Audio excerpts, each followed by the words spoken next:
Os Maias, capítulo 1.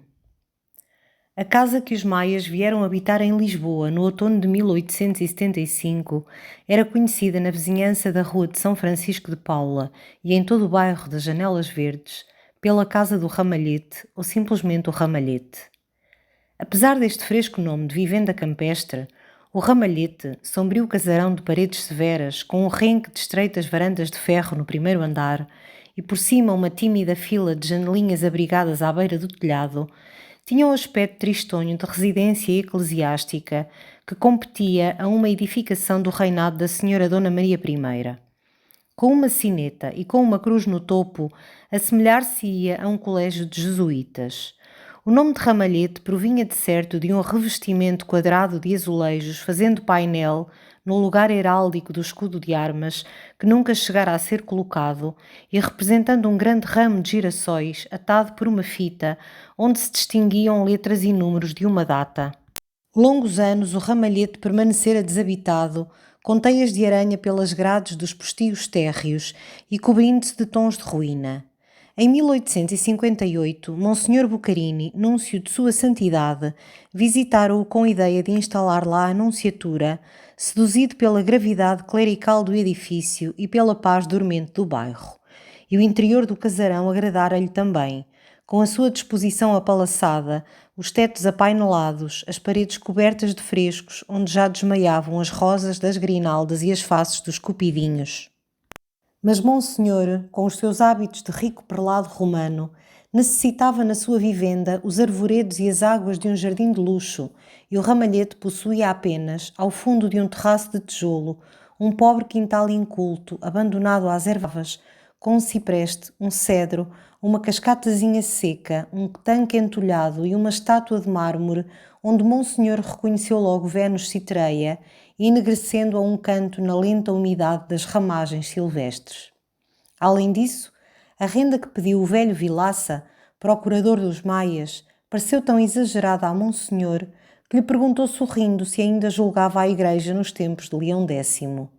Vilaça respondeu que também a nobreza não estava nos tempos do Senhor Dom João V, e o Ramalhete continuou desabitado.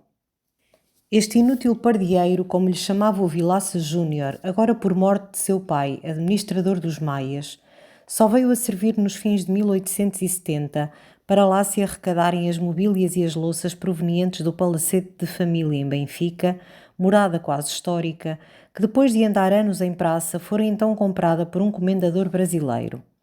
Nessa ocasião, vendera-se outra propriedade dos Maias, a Tojeira, e algumas raras pessoas que em Lisboa ainda se lembravam dos Maias e sabiam que desde a regeneração eles viviam retirados à sua quinta de Santa Olávia, nas margens do Douro, tinham perguntado a Vilaça se essa gente estava atrapalhada. «Ainda têm um pedaço de pão», disse Vilaça sorrindo, «e a manteiga para lhe barrar por cima». Os Maias eram uma antiga família da Beira, sempre pouco numerosa, sem linhas colaterais, sem parentelas, e agora reduzida a 2 varões, o senhor da casa, Afonso da Maia, um velho já, quase um antepassado, mais idoso que o século, e o seu neto Carlos, que estudava medicina em Coimbra. Quando Afonso se retirara definitivamente para Santa Olávia, o rendimento da casa excedia já 50.000 cruzados, mas desde então tinham-se acumulado as economias de 20 anos de aldeia. Viera também a herança de um último parente, Sebastião da Maia, que desde 1830 vivia em Nápoles só, ocupando-se de numismática, e o procurador podia certamente sorrir com segurança quando falava dos Maias e da sua fatia de pão. A venda da Tojeira fora realmente aconselhada por Vilaça, mas nunca ele aprovara que Afonso se desfizesse de Benfica, só pela razão de aqueles muros terem visto tantos desgostos domésticos. Isso, como dizia Vilaça, acontecia a todos os muros. O resultado era que os Maias, com o Ramalhete inabitável, não possuíam agora uma casa em Lisboa. E se Afonso naquela idade amava o sossego de Santa Olávia, seu neto, rapaz de gosto e de luxo, que passava as férias em Paris e Londres, não quereria, depois de formado, ir sepultar-se nos penhascos do Douro. E com efeito, meses antes de ele deixar Coimbra, Afonso assombrou Vilaça, anunciando-lhe que decidira vir habitar o Ramalhete. O procurador compôs logo um relatório a enumerar os inconvenientes do casarão. O maior era necessitar tantas obras e tantas despesas. Depois, a falta de um jardim, devia ser muito sensível a quem saía dos arvoredos de Santa Olávia, e por fim aludia mesmo a uma lenda, segundo a qual eram sempre fatais aos maias as paredes do ramalhete, ainda que, acrescentava ele numa frase meditada, até me envergonho de mencionar tais frioleiras neste século de Voltaire, Guizot e outros filósofos liberais. Afonso riu muito da frase e respondeu que aquelas razões eram excelentes, mas ele desejava habitar sob tetos tradicionalmente seus. Se eram necessárias obras, que se fizessem e largamente. E enquanto a lendas e agouros, bastaria abrir de par em par as janelas e deixar entrar o sol. Sua Excelência mandava, e como esse inverno ia seco, as obras começaram logo sob a direção de um Esteves, arquiteto político e compadre de Vilaça. Este artista entusiasmara o procurador com um projeto de escada aparatosa, flanqueada por duas figuras simbolizando as conquistas da Guiné e da Índia. E estava ideando também uma cascata de louça na sala de jantar, quando, inesperadamente, Carlos apareceu em Lisboa com um arquiteto decorador de Londres e, depois de estudar com ele à pressa algumas ornamentações e alguns tons de estofos, entregou-lhe as 4 paredes do ramalhete para ele ali criar, exercendo o seu gosto, um interior confortável de luxo inteligente e sóbrio. Vilaça ressentiu amargamente esta desconsideração pelo artista nacional. Esteves foi berrar ao seu centro político que isto era um país perdido, e Afonso lamentou também que se tivesse despedido Esteves. Exigiu mesmo que o encarregassem da construção das cocheiras. O artista ia aceitar quando foi nomeado governador civil. Ao fim de um ano, durante o qual Carlos viera frequentemente a Lisboa colaborar nos trabalhos, dar os seus retoques estéticos, do antigo ramalhete só restava a fachada tristonha, que Afonso não quisera alterada por constituir a fisionomia da casa, e Vilaça não duvidou declarar que John's Bull, como ele chamava ao inglês, sem despender despropositadamente, aproveitando até as antigualhas de Benfica, fizera do ramalhete um museu. O que surpreendia logo era o pátio, outrora tão lôbrego, nu, lajeado de pedregulhos, agora resplandecente com um pavimento quadrilhado de mármores brancos e vermelhos, plantas decorativas, vasos de quimper e 2 longos bancos feudais que Carlos trouxera de Espanha, trabalhados em talha, solenes como coros de catedral. Em cima, na antecâmara, revestida como uma tenda de estofos do Oriente, todo o rumor de passos morria, e ornavam-na divãs cobertos de tapetes persas, largos pratos moriscos com reflexos metálicos de cobre, uma harmonia de tons severos, onde destacava na brancura imaculada do mármore uma figura de rapariga friorenta, arrepiando-se, rindo, ao meter o pezinho na água. Daí partia um amplo corredor, ornado com as peças ricas de Benfica, arcas góticas, jarrões da Índia e antigos quadros devotos. As melhores salas do ramalhete abriam para essa galeria. No salão nobre, raramente usado, todo em brocados de veludo cor de musgo de outono, havia uma bela tela de constable, o retrato da sogra de Afonso, a condessa de Runa, de tricorne de plumas e vestido escarlate de caçadora inglesa sobre um fundo de paisagem enovoada. Uma sala mais pequena, ao lado, onde se fazia música, tinha um ar de século XVIII, com os seus móveis enramalhetados de ouro, as suas sedas de ramagens brilhantes, 2 tapeçarias de gobelãs desmaiadas, em tons cinzentos, cobriam as paredes de pastores e de arvoredos.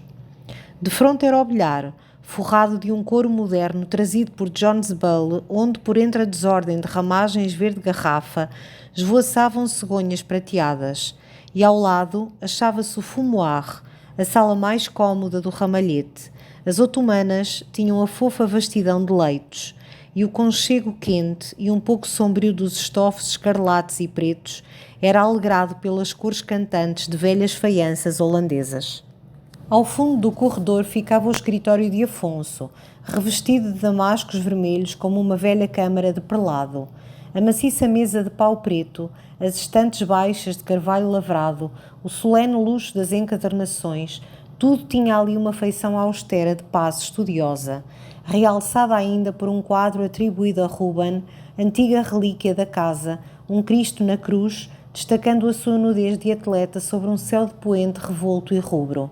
Ao lado do fogão, Carlos arranjara um canto para o avô, com um biombo japonês bordado a ouro, uma pele de urso branco e uma venerável cadeira de braços, cuja tapeçaria mostrava ainda as armas dos maias no desmaio da trama de seda. No corredor do segundo andar, guarnecido com retratos de família, estavam os quartos de Afonso. Carlos dispusera os seus num ângulo da casa, com uma entrada particular e janelas sobre o jardim. Eram 3 gabinetes a seguir, sem portas, unidos pelo mesmo tapete. E os recostos acolchoados, a seda que forrava as paredes, faziam dizer ao Vilaça que aquilo não eram aposentos de médico, mas de dançarina. A casa, depois de arranjada, ficou vazia enquanto Carlos, já formado, fazia uma longa viagem pela Europa, e foi só nas vésperas da sua chegada, nesse lindo outono de 1875, que Afonso se resolveu, enfim, deixar Santa Olávia e vir instalar-se no Ramalhete. Havia 25 anos que ele não via Lisboa, e ao fim de alguns curtos dias, confessou ao Vilaça que estava suspirando outra vez pelas suas sombras de Santa Olávia, mas que remédio, não queria viver muito separado do neto, e Carlos agora, com ideias sérias de carreira ativa, devia necessariamente habitar Lisboa. De resto, não desgostava do Ramalhete, apesar de Carlos, com o seu fervor pelo luxo dos climas frios, ter prodigalizado demais as tapeçarias, os pesados reposteiros e os veludos. Agradava-lhe também muito a vizinhança, aquela doce quietação de subúrbio adormecido ao sol. E gostava até do seu quintalejo. Não era de certo o jardim de Santa Olávia, mas tinha o ar simpático, com os seus girassóis perfilados ao pé dos degraus do terraço, o cipreste e o cedro envelhecendo juntos como 2 amigos tristes, e a Vênus citreia parecendo agora, no seu tom claro de estátua de parque, ter chegado de Versalhes, do fundo do grande século. E desde que a água abundava, a cascatazinha era deliciosa, dentro do nicho de conchas, com os seus 3 pedregulhos arranjados em despenhadeiro bucólico, melancolizando aquele fundo de quintal soalheiro, com um pranto de náiade doméstica, esfiado gota a gota na bacia de mármore. O que desconsolara Afonso ao princípio fora a vista do terraço, de onde outrora, de certo, se abrangia até ao mar, mas as casas edificadas em redor nos últimos anos tinham tapado esse horizonte esplêndido. Agora, uma estreita tira de água e monte que se avistava entre 2 prédios de 5 andares, separados por um corte de rua, formava toda a paisagem de fronte do Ramalhete. E, todavia, Afonso terminou por lhe descobrir um encanto íntimo. Era como uma tela marinha, encaixilhada em cantarias brancas, suspensa do céu azul em face do terraço, mostrando nas variedades infinitas de cor e luz os episódios fugitivos de uma pacata vida de rio. Às vezes uma vela de barco da trafaria, fugindo airosamente à bolina, outras vezes uma galera toda em pano, entrando num favor da aragem, vagarosa, no vermelho da tarde. Ou então a melancolia de um grande paquete, descendo, fechado e preparado para a vaga, entrevisto um momento, desaparecendo logo, como já devorado pelo mar incerto. Ou ainda durante dias, no pó de outro das cestas silenciosas, o vulto negro de um couraçado inglês. E sempre ao fundo, o pedaço de monte verde-negro, com um moinho parado no alto e 2 casas brancas ao rés da água, cheias de expressão, ora faiscantes e despedindo raios das vidraças acesas em brasa, ora tomando aos fins de tarde um ar pensativo, cobertas dos rosados ternos do poente, quase semelhantes a um rubor humano, e de uma tristeza arrepiada nos dias de chuva, tão sós, tão brancas como nuas sob o tempo agreste. O terraço comunicava por 3 portas envidraçadas com o escritório, e foi nessa bela câmara de perlado que Afonso se acostumou logo a passar os seus dias, no recanto aconchegado que o neto lhe preparara ternamente ao lado do fogão. A sua longa residência em Inglaterra dera-lhe o amor dos suaves vagares junto do lume. Em Santa Olávia, as chaminés ficavam acesas até abril, depois ornavam-se de braçadas de flores, como um altar doméstico. E era aí, nesse aroma e nessa frescura, que ele gozava melhor o seu cachimbo, o seu Tácito ou o seu querido Rabelais. Todavia, Afonso ainda ia longe, como ele dizia, de ser um velho borrão. Naquela idade, de verão ou de inverno, ao romper do sol, estava a pé, saindo logo para a quinta, depois da sua boa oração da manhã, que era um grande mergulho na água fria. Sempre tivera o amor supersticioso da água, e costumava dizer que nada havia melhor para o homem que sabor de água, som de água e vista de água. O que o prendera mais a Santa Olávia fora a sua grande riqueza de águas vivas, nascentes, repuxos, tranquilo espelhar de águas paradas, fresco murmúrio de águas regantes. E a esta viva tonificação da água atribuía ele o ter vindo assim, desde o começo do século, sem uma dor e sem uma doença, mantendo a rica tradição de saúde da sua família, duro, resistente aos desgostos e anos que passavam por ele, tão em vão, como passavam em vão pelos seus robles de Santa Olávia, anos e vendavais. Afonso era um pouco baixo, maciço, de ombros quadrados e fortes, e com a sua face larga de nariz aquilino, a pele corada quase vermelha, o cabelo branco todo cortado à escovinha e a barba de neve aguda e longa lembrava, como dizia Carlos, um varão esforçado das idades heroicas, um Dom Duarte de Menezes ou um Afonso de Albuquerque. E isto fazia sorrir o velho, recordar ao neto gracejando, quanto as aparências iludem. Não, não era Menezes nem Albuquerque, apenas um antepassado bonacheirão que amava os seus livros, o conchego da sua poltrona, o seu uísque ao canto do fogão. Ele mesmo costumava dizer que era simplesmente um egoísta, mas nunca como agora velhice, as generosidades do seu coração tinham sido tão profundas e largas. Parte do seu rendimento ia-se-lhe por entre os dedos, esparsamente, numa caridade enternecida. Cada vez amava mais o que é pobre e o que é fraco. Em Santa Olávia, as crianças corriam para ele dos portais, sentindo-o acariciador e paciente. Tudo o que vive lhe merecia amor, e era dos que não pisam um formigueiro e se compadecem da sede de uma planta. Vilaça costumava dizer que lhe lembrava sempre o que se conta dos patriarcas, quando vinha encontrar ao canto da chaminé, na sua coçada quinzena de veludilho, sereno, risonho, com um livro na mão, o seu velho gato aos pés. Este pesado e enorme angorá, branco com malhas louras, era agora, desde a morte de Tobias, o soberbo cão São Bernardo, o fiel companheiro de Afonso. Tinha nascido em Santa Olávia e recebera então o nome de Bonifácio. Depois, ao chegar à idade do amor e da caça, fora-lhe dado o apelido mais cavalheiresco de Dom Bonifácio de Calatrava. Agora, dorminhoco e obeso, entrara definitivamente no remanso das dignidades eclesiásticas e era o reverendo Bonifácio. Esta existência nem sempre assim correra com a tranquilidade larga e clara de um belo rio de verão.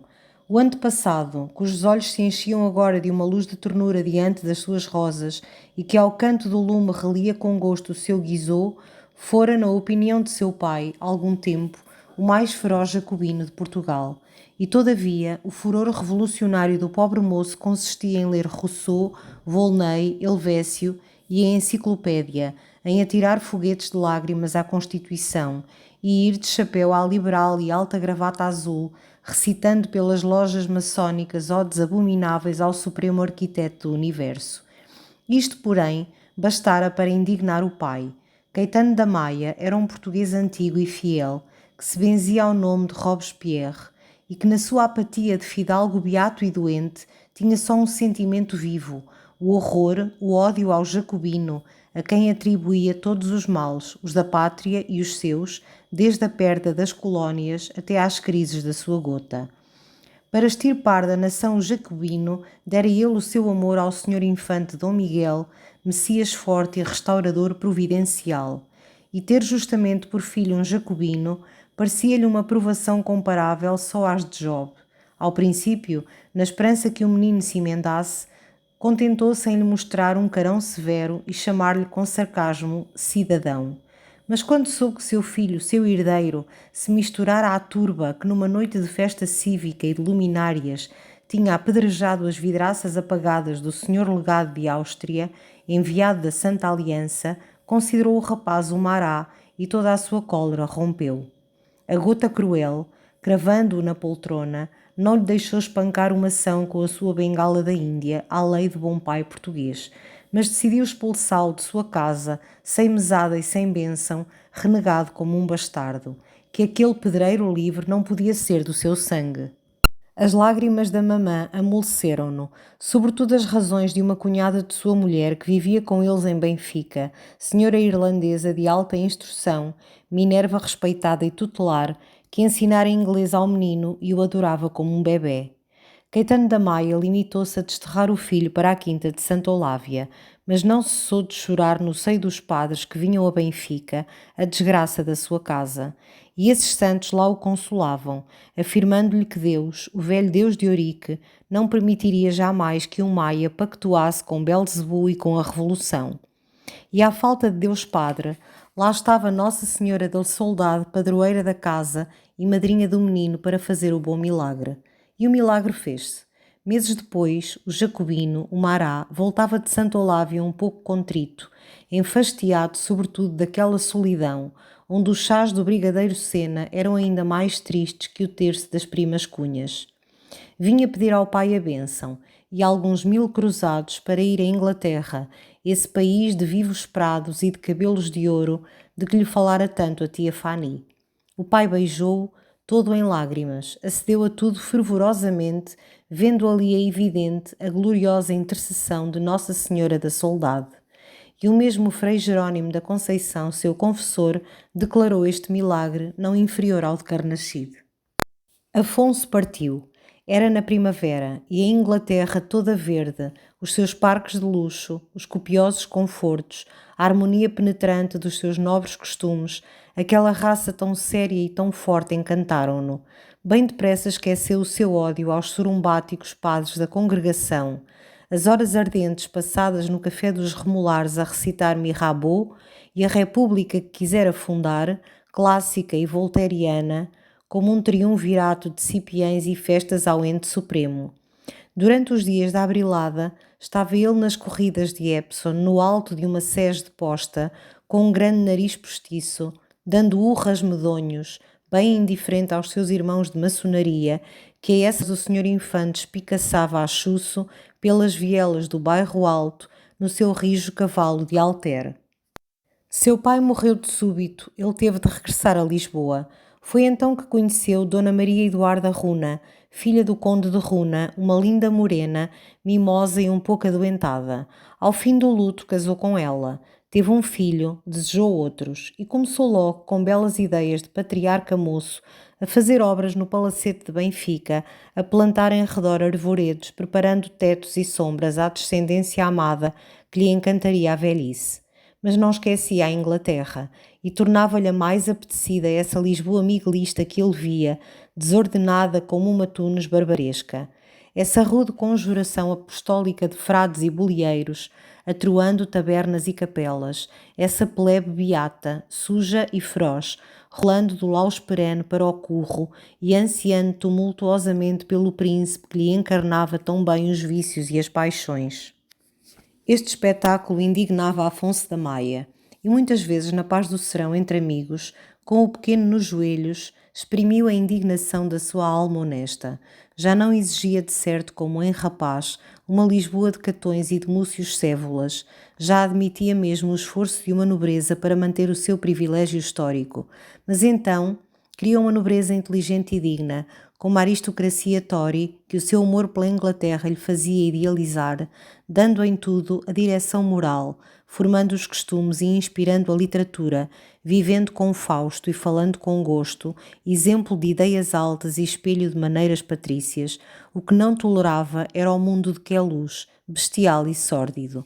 Tais palavras apenas soltas voavam a Queluz, e quando se reuniram as Cortes Gerais, a polícia invadiu Benfica a procurar papéis e armas escondidas. Afonso da Maia, com o seu filho nos braços e a mulher tremendo ao lado, viu, impassivelmente e sem uma palavra, a busca, as gavetas arrombadas pela coronha das escopetas, as mãos sujas do malsim rebuscando os colchões do seu leito. O senhor juiz de fora não descobriu nada. Aceitou mesmo na copa um cálice de vinho e confessou ao mordomo que os tempos iam bem duros. Desde essa manhã as janelas do palacete conservaram-se cerradas. Não se abriu mais o portão nobre para sair o coche da senhora.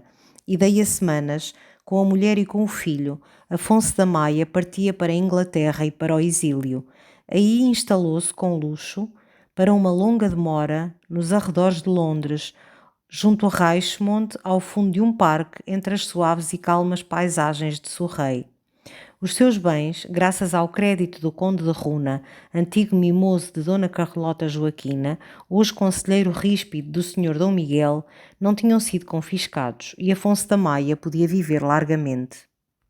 Ao princípio, os imigrados liberais, Palmela e a gente de Belfast, ainda o vieram desassossegar e consumir. A sua alma reta não tardou a protestar, vendo a separação de castas, de jerarquias, mantidas ali na terra estranha entre os vencidos da mesma ideia, os fidalgos e os desembargadores vivendo no luxo de Londres à forra, e a plebe, o exército, depois dos padecimentos da Galiza, sucumbindo agora à fome, à vérmina, à febre nos barracões de Plymouth. Teve logo conflitos com os chefes liberais, foi acusado de vintista e demagogo, descreu por fim do liberalismo, isolou-se então, sem fechar todavia a sua bolsa, de onde saíam às 50, às 100 moedas. Mas quando a primeira expedição partiu, respirou enfim, e como ele disse, pela primeira vez lhe soube bem o ar de Inglaterra. Meses depois, sua mãe, que ficara em Benfica, morria de uma apoplexia, e a tia Fanny veio para Richmond completar a felicidade de Afonso com o seu claro juízo, os seus caracóis brancos, os seus modos de discreta Minerva. Ali estava ele, pois, no seu sonho, numa digna residência inglesa, entre árvores seculares, vendo em redor, nas vastas relvas, dormirem ou pastarem os gados de luxo, e sentindo em torno de si tudo são, forte, livre e sólido, como amava o seu coração. Teve relações, estudou a nobre e rica literatura inglesa, interessou-se, como convinha a um fidalgo em Inglaterra, pela cultura, pela cria dos cavalos, pela prática da caridade, e pensava com prazer em ficar ali para sempre naquela paz e naquela ordem. Somente Afonso sentia que sua mulher não era feliz. Pensativa e triste, tossia sempre pelas salas. À noite, sentava-se ao fogão, suspirava e ficava calada. Pobre senhora, a nostalgia do país, da parentela, das igrejas ia minando. Verdadeira lisboeta, pequenina e trigueira, sem se queixar e sorrindo palidamente, tinha vivido desde que chegara num ódio surdo àquela terra de hereges e ao seu idioma bárbaro, sempre arrepiada, abafada em peles, olhando com pavor os céus fuscos ou a neve nas árvores. O seu coração não estivera nunca ali, mas longe, em Lisboa, nos adros, nos bairros batidos do sol. A sua devoção, a devoção dos runas, sempre grande, exaltara-se, exacerbara-se àquela hostilidade ambiente que ela sentia em redor contra os papistas, e só se satisfazia à noite, indo refugiar-se no sótão com as criadas portuguesas para rezar o terço agachada numa esteira, gozando ali, nesse murmúrio de ave-marias num país protestante, o encanto de uma conjuração católica. Odiando tudo o que era inglês, não consentira que seu filho Pedrinho fosse estudar ao colégio de Richmond. De balde Afonso lhe provou que era um colégio católico. Não queria. Aquele catolicismo sem romarias, sem fogueiras pelo São João, sem imagens do Senhor dos Passos, sem frades nas ruas, não lhe parecia religião. A alma do seu Pedrinho não abandonaria ela à heresia, e para o educar mandou vir de Lisboa o padre Vasques, capelão do conde de Runa. O Vasques ensinava-lhe as declinações latinas, sobretudo a cartilha, e a face de Afonso da Maia cobria-se de tristeza quando, ao voltar de alguma caçada ou das ruas de Londres, de entre o forte rumor da vida livre, ouvia no quarto dos estudos a voz dormente do reverendo, perguntando como do fundo de uma treva: quantos são os inimigos da alma? E o pequeno, mais dormente, lá ia murmurando: 3, mundo, diabo e carne. Pobre Pedrinho, inimigo da sua alma, só havia ali o reverendo Vasques, obeso e sórdido, arrotando do fundo da sua poltrona com o lenço do rapé sobre o joelho. Às vezes Afonso, indignado, vinha ao quarto, interrompia a doutrina, agarrava a mão do Pedrinho para o levar, correr com ele sobre as árvores do Tamisa, dissipar-lhe na grande luz do rio o pesadume crasso da cartilha. Mas a mamã acudia de dentro, em terror, a abafá-lo numa grande manta. Depois, lá fora, o menino, acostumado ao colo das criadas e aos recantos estofados, tinha medo do vento e das árvores, e pouco a pouco, num passo desconsolado, os dois iam pisando em silêncio as folhas secas. O filho, todo acobardado das sombras do bosque vivo, o pai, vergando os ombros, pensativo, triste daquela fraqueza do filho. Mas o menor esforço dele para arrancar o rapaz àqueles braços de mãe que o amoleciam, àquela cartilha mortal do padre Vasques, trazia logo à delicada senhora acessos de febre, e Afonso não se atrevia já a contrariar a pobre doente, tão virtuosa e que o amava tanto. Ia então lamentar-se para o pé da tia Fanny. A sábia irlandesa metia os óculos entre as folhas do seu livro, tratado de Edison ao poema de Pope, e encolhia melancolicamente os ombros. Que podia ela fazer? Por fim, a tosse de Maria Eduarda foi aumentando, como a tristeza das suas palavras. Já falava da sua ambição derradeira, que era ver o sol uma vez mais. Porque não voltariam a Benfica, ao seu lar, agora que o senhor Infante estava também desterrado e que havia uma grande paz? Mas a isso Afonso não cedeu.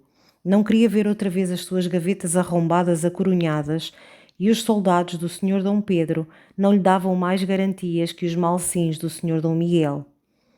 Por esse tempo veio um grave desgosto à casa. A tia Fanny morreu de uma pneumonia nos frios de março, e isto enegreceu mais a melancolia de Maria Eduarda, que a amava muito também, por ser irlandesa e católica. Para a distrair, Afonso levou-a para a Itália, para uma deliciosa vila ao pé de Roma. Aí não lhe faltava o sol. Tinha-o pontual e generoso todas as manhãs, banhando largamente os terraços, dourando loureirais e mirtos. E depois, lá embaixo, entre mármores, estava a coisa preciosa e santa, o Papa.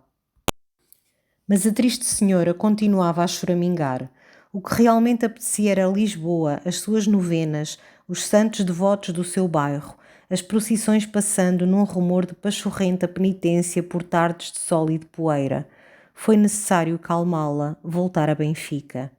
Aí começou uma vida desconsolada. Maria Eduarda definhava lentamente, todos os dias mais pálida, levando semanas imóvel sobre um canapé, com as mãos transparentes cruzadas sobre as suas grossas peles de Inglaterra.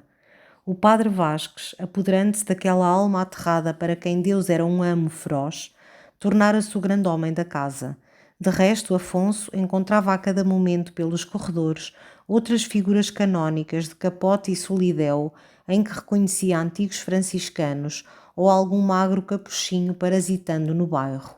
A casa tinha um bafio de sacristia e dos quartos da senhora vinha constantemente, dolente e vago, um rumor de ladainha.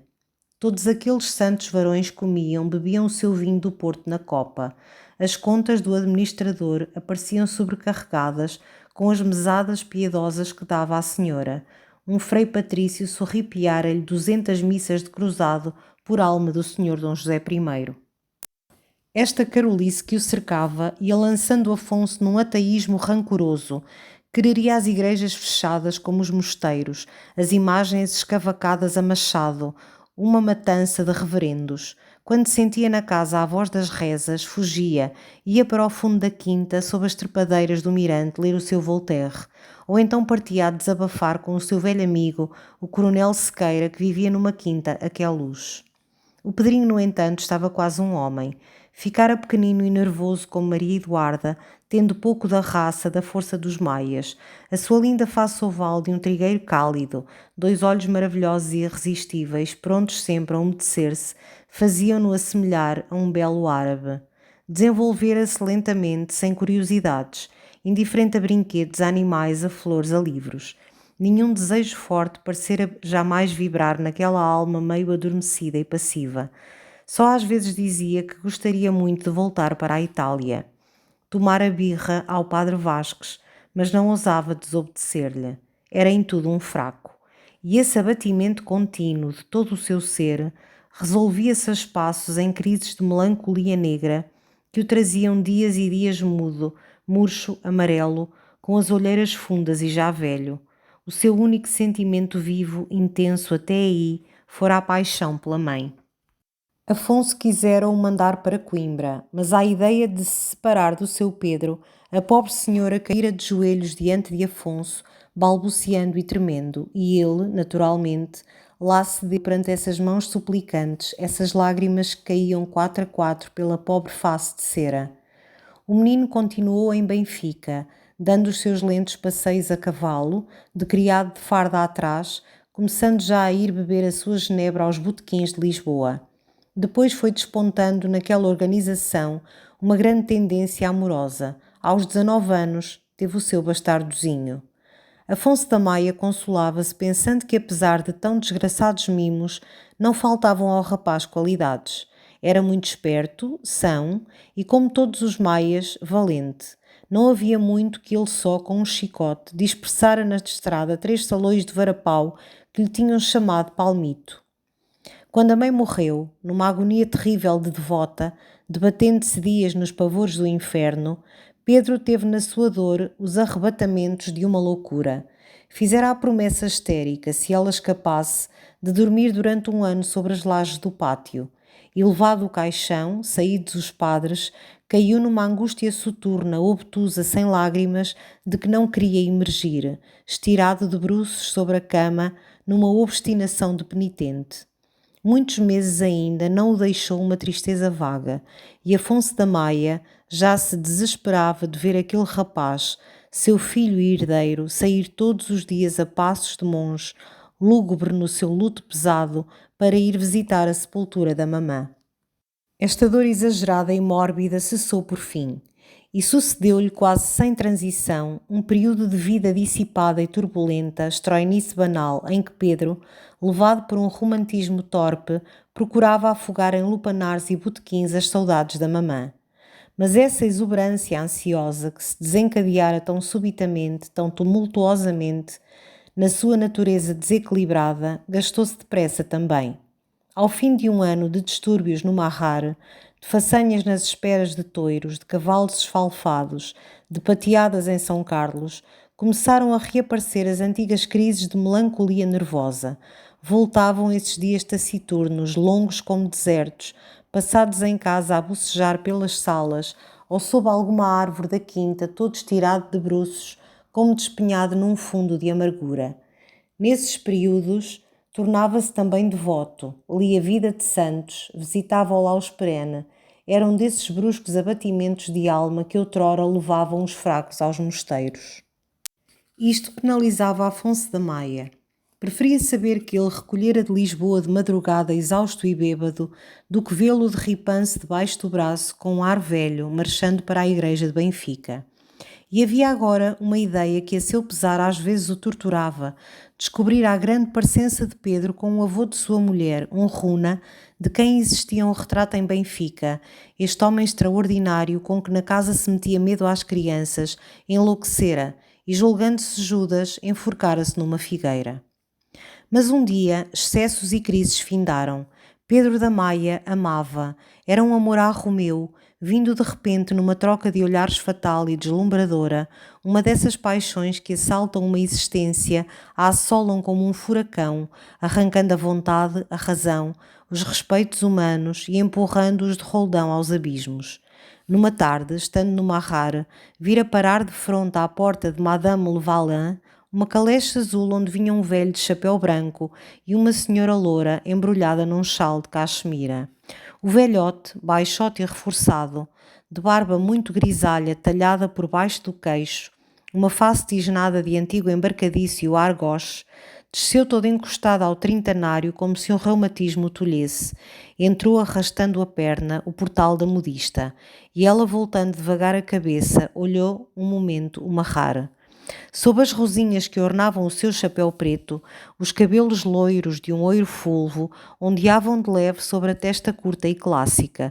Os olhos maravilhosos iluminavam-na toda. A friagem fazia-lhe mais pálida a carnação de mármore. E com o seu perfil grave de estátua, o modelado nobre dos ombros e dos braços que o chal cingia, pareceu a Pedro, nesse instante, alguma coisa de imortal e superior à terra. Não a conhecia, mas um rapaz alto, macilento, de bigodes negros, vestido de negro, que fumava encostado à outra ombreira, numa pose de tédio, vendo o violento interesse de Pedro, o olhar aceso e perturbado com que seguia a Calés trotando chiado acima, veio tomar-lhe o braço, murmurou-lhe junto à face na sua voz grossa e lenta: Queres que te diga o nome, meu Pedro? O nome, as origens, as datas e os feitios principais? E pagas ao teu amigo Alencar, ao teu sequioso Alencar, uma garrafa de champanhe? Veio o champanhe, e o Alencar, depois de passar os dedos magros pelos anéis da cabeleira e pelas pontas do bigode, começou todo recostado e dando um puxão aos punhos. Por uma doirada tarde de outono... André! Gritou Pedro ao criado, martelando o mármore da mesa. Retira o champanhe! O Alencar bradou, imitando o ator Epifânio. O quê? Sem saciar a avidez do meu lábio? Pois bem, o champanhe ficaria, mas o amigo Alencar, esquecendo que era o poeta das vozes de Aurora, explicaria àquela gente da caleche azul numa linguagem cristã e prática. Aí vai, meu Pedro, aí vai! Havia 2 anos, justamente quando Pedro perdera a mamã, aquele velho, o papá Monforte, uma manhã rompera subitamente pelas ruas e pela sociedade de Lisboa, naquela mesma caleche, com essa bela filha ao seu lado. Ninguém os conhecia. Tinham alugado a Arroios um primeiro andar no Palacete dos Vargas, e a rapariga principiou a aparecer em São Carlos, fazendo uma impressão de causar aneurismas, dizia o Alencar. Quando ela atravessava o salão, os ombros vergavam-se no deslumbramento de auréola que vinha daquela magnífica criatura, arrastando com um passo de Deus à sua cauda de corte, sempre decotada como em noites de gala e, apesar de solteira, resplandecente de joias. O papá nunca lhe dava o braço. Seguia atrás, entalado numa grande gravata branca de mordomo, parecendo mais tisnado e mais embarcadiço na claridade loira que saía da filha, encolhido e quase apavorado, trazendo nas mãos o óculo, o libreto, um saco de bombons, o leque e o seu próprio guarda-chuva. Mas era no camarote, quando a luz caía sobre o seu colibúrnio e as suas tranças de ouro, que ela oferecia verdadeiramente a encarnação de um ideal da Renascença, um modelo de Ticiano. Ele, Alencar, na primeira noite em que a vira, exclamara, mostrando-a a ela e às outras, as trigueirotas de assinaturas. Rapazes, é como um ducado de ouro novo entre velhos patacos do tempo do senhor Dom João VI. O Magalhães, esse torpe pirata, pusera o dito num folhetim do português, mas o dito era dele, Alencar. Os rapazes, naturalmente, começaram logo a rondar o palacete de Arroios, mas nunca naquela casa se abria uma janela. Os criados interrogados disseram apenas que a menina se chamava Maria e que o senhor se chamava Manuel. Enfim, uma criada, amaciada com 6 pintos, soltou mais. O homem era taciturno, tremia diante da filha e dormia numa rede. A senhora, essa, vivia num ninho de sedas todo azul ferrete e passava o seu dia a ler novelas. Isto não podia satisfazer a sofreguidão de Lisboa. Fez-se uma devassa metódica, hábil, paciente. Ele, Alencar, pertencera à devassa. E souberam-se horrores. O papá Monforte era dos Açores. Muito moço, uma facada numa rixa, um cadáver a uma esquina, tinham-no forçado a fugir a bordo de um brigue americano.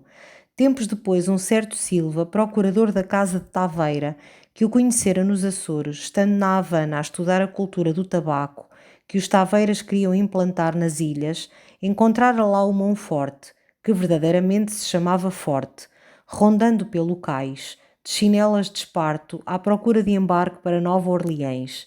Aqui havia uma treva na história do Monforte. Parece que servira algum tempo de feitor numa plantação da Virgínia. Enfim, quando reapareceu à face dos céus, comandava o brigue Nova Linda e levava cargas de pretos para o Brasil, para a Havana e para a Nova Orleans.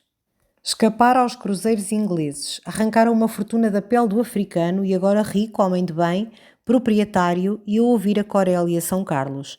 Todavia esta terrível crónica, como dizia o Alencar, obscura e mal provada, claudicava aqui e além. E a filha? Perguntou Pedro, que o escutara sério e pálido. Mas isso não o sabia o amigo Alencar. Onde a arranjara assim tão loira e bela, quem fora a mamã, onde estava, Quem a ensinara a embrulhar-se com aquele gesto real no seu chale de cachemira?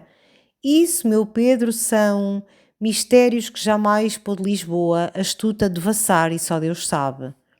Em todo o caso, quando Lisboa descobriu aquela legenda de sangue e negros, o entusiasmo pela Monforte acalmou.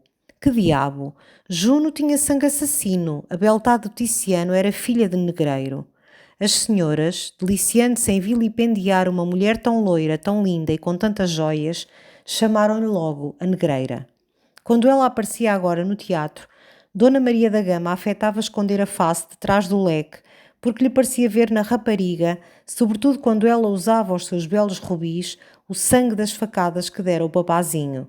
E tinham-na caluniado abominavelmente. Assim, depois de passarem em Lisboa o primeiro inverno, os Monfortes sumiram-se, pois disse-se logo, com furor, que estavam arruinados, que a polícia perseguia o velho, mil perversidades.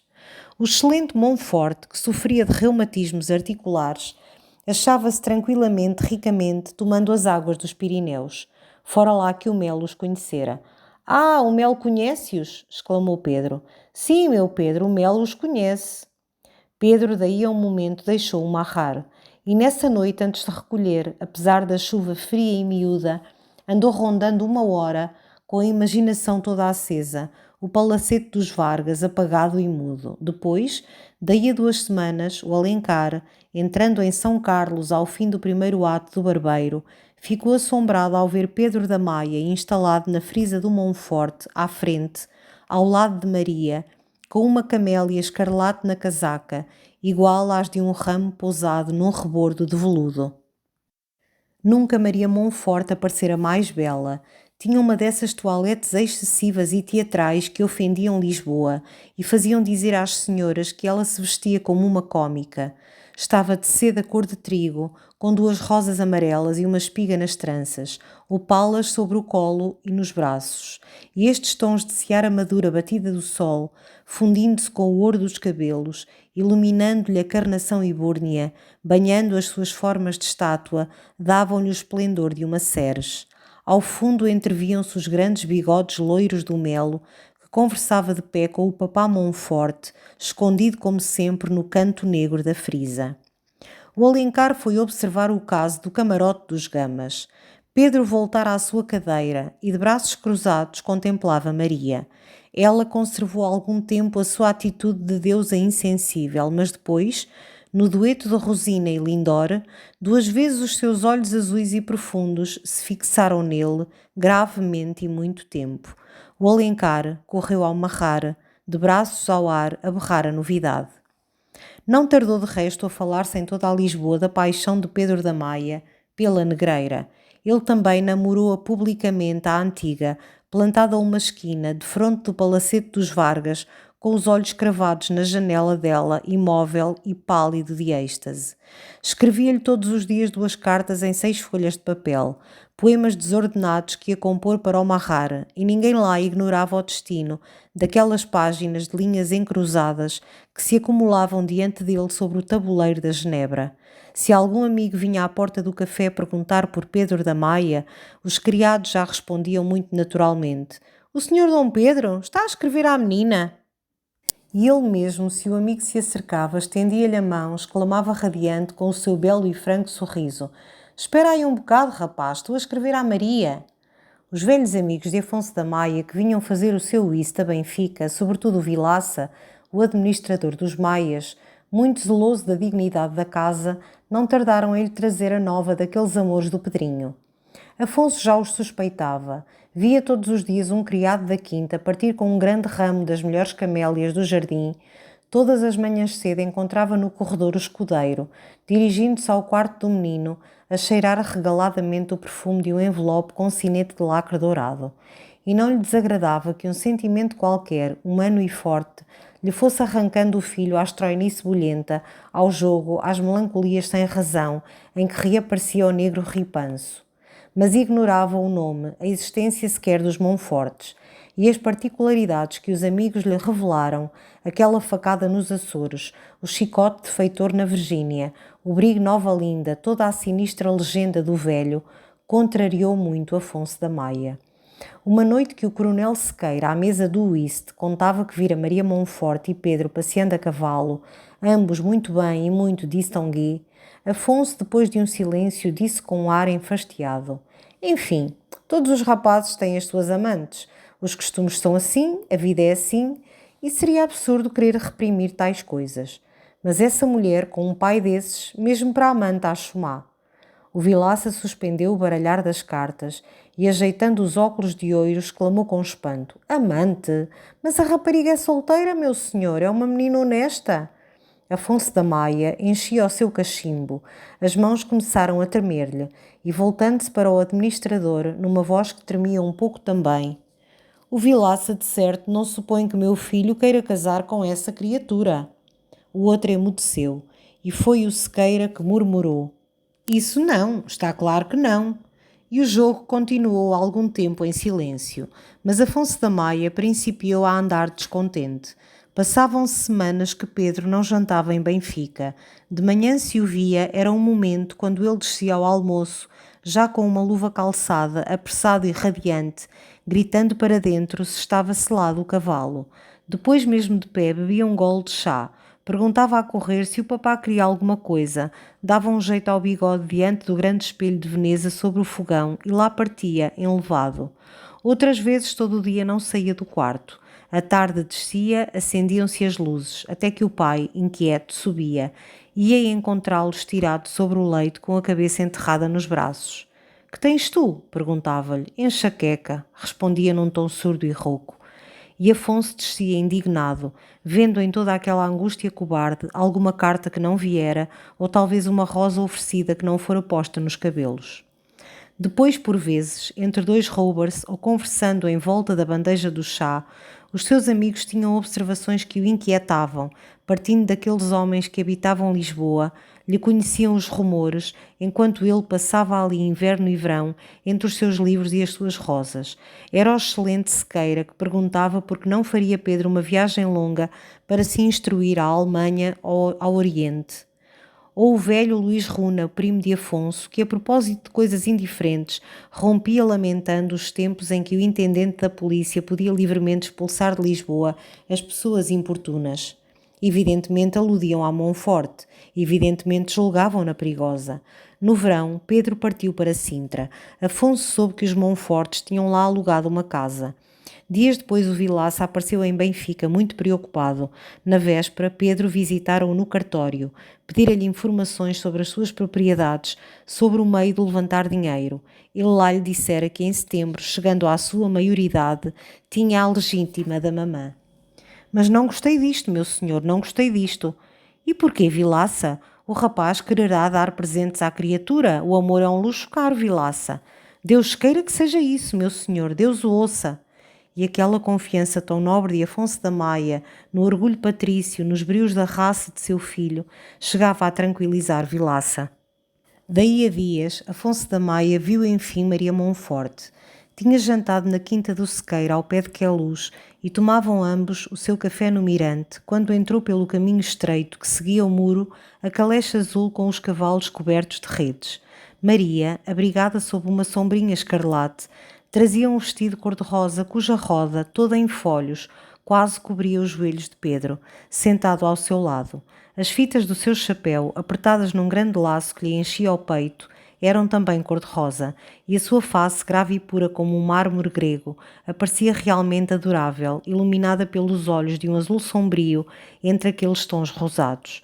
No assento de fronte, quase todo tomado por cartões de modista, encolhia-se um Monforte, de grande chapéu panamá, calça de ganga, o mantelete da filha no braço, o guarda-sol entre os joelhos. Iam calados, não viram o mirante, e no caminho verde e fresco, a caleche passou com balanços lentos sob os ramos que roçavam a sombrinha de Maria. O Sequeira ficara com a chávena de café junto aos lábios, de olho esgazeado, murmurando: Caramba, é bonita! Afonso não respondeu. Olhava cabisbaixo aquela sombrinha escarlate que agora se inclinava sobre Pedro. Quase o escondia, parecia envolvê-lo todo, como uma larga mancha de sangue, alastrando a caleche sobre o verde triste das ramas. O outono passou, chegou o inverno, frigidíssimo. Uma manhã, Pedro entrou na livraria onde o pai estava lendo junto ao fogão. Recebeu-lhe a bênção, passou um momento os olhos por um jornal aberto e voltando-se bruscamente para ele. Meu pai, disse esforçando-se por ser claro e decidido, venho pedir licença para casar com uma senhora que se chama Maria Monforte. Afonso pousou o livro aberto sobre os joelhos e numa voz grave e lenta. Não me tinhas falado disso.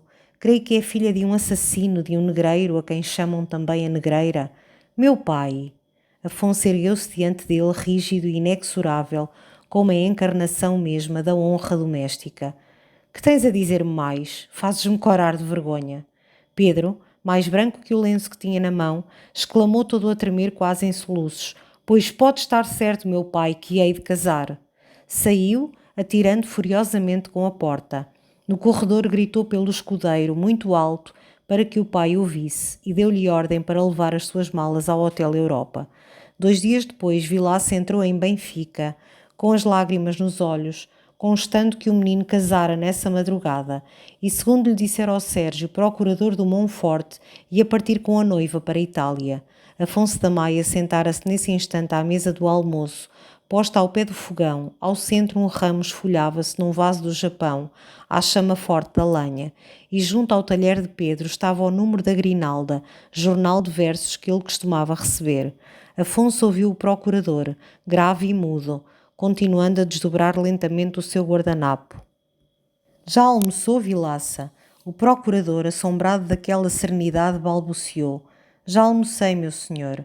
Então Afonso, apontando para o talher de Pedro, disse ao escudeiro: Pode tirar dali esse talher, Teixeira.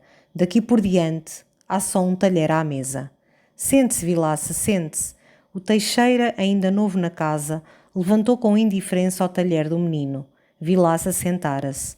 Tudo em redor era correto e calmo, como nas outras manhãs em que almoçara em Benfica. Os passos do escudeiro não faziam ruído no tapete fofo. O lume estalava alegremente, pondo retoques de ouro nas pratas polidas. O sol discreto que brilhava fora no azul de inverno fazia cintilar cristais de geada nas ramas secas. E à janela o papagaio, muito patuleia e educado por Pedro, rosnava injúrias aos cabrais.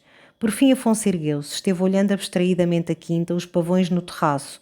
Depois, ao sair da sala, tomou o braço de Vilaça, apoiou-se nele com força, como se lhe tivesse chegado a primeira tremura da velhice, e no seu abandono sentisse ali uma amizade segura. Seguiram o corredor calados. Na livraria, Afonso foi ocupar a sua poltrona ao pé da janela, começou a encher devagar o seu cachimbo. Vilaça, de cabeça baixa, passeava ao comprido das altas estantes, nas pontas dos pés, como no quarto de um doente. Um bando de pardais veio grelhar um momento nos ramos de uma alta árvore que roçava a varanda. Depois houve silêncio e Afonso da Maia disse: Então, Vilaça, o Saldanha lá foi demitido do Paço? O outro respondeu vaga e maquinalmente: É verdade, meu senhor, é verdade. E não se falou mais de Pedro da Maia.